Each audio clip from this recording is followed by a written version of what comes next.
Li Amedê ji ber meha Remezanê ji dehî zêdetir cûra şîranî tê çêkirin. Lê herî zêde jî qedayîfa lefandî, ango qedayîfa rêsandî tê firotin û ev qedayîf jî bi navê qedayîfa Amedê tê naskirin. Herçi qas navê Amedê li ser qedayîfê jî be, ji sedî not qedayîf û şîraniyên Amedê di destê hosteyên Çewlikê ango hosteyên Bingolê de ne. Ew vê pîşeyê li ber destê Ermeniyan hîn bûne û niha jî bazara Amedê di destê wan de ye. Niha ji Ermeniyan daha çêtir çêtkin. Çewlikî dema guhatina Amedê jiyan kirine qedayîf niha mesleka Ermeniya ye. Evan Çewlik hatine cem Ermeniya piştê ku vî li vir bûna wista dawiya wî ji serê xwe niha qedayîfa êgo çêtkin giş Kurdê me Çewlikê ne.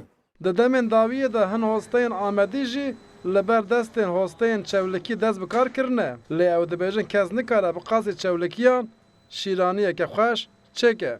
Asıl kadayıf Bingol'ü çedik. Kadayıf hani Bingol'ü diye ama hatta Diyarbakır'da ev şakta. Leva qasî hafta 8 sal berê hatin leva çêkirnayî. Çêkirê navî ser Diyarbakır çeviye, Amedê çeviye. O jî bebin Qedayîfa Amedê. Ji Amedê bo gelek bajarên Tirkiyê jî şîranî bi taybetî jî qedayîfa rêsandî tê şandin. Lê ji ber meha Remezanê ew nikarin bi sîparîşên bajarên dervere bigêjin. Kadayıf zêde derkeve 100 tepsî, 150 tepsî kadayıf derdikeve. Baklava jî hakeza ew jî aynı wisa derdikeve. O zaten vakit hûn dibînin insanên Diyarbakır zaten ji şîranî hez dike. O rojîtiyê de jî daha zêde em difirûşnerê. Li Amedê gelek kargehên mezin ên şîraniyê hene ku patenta şîraniyê bi dest xistine.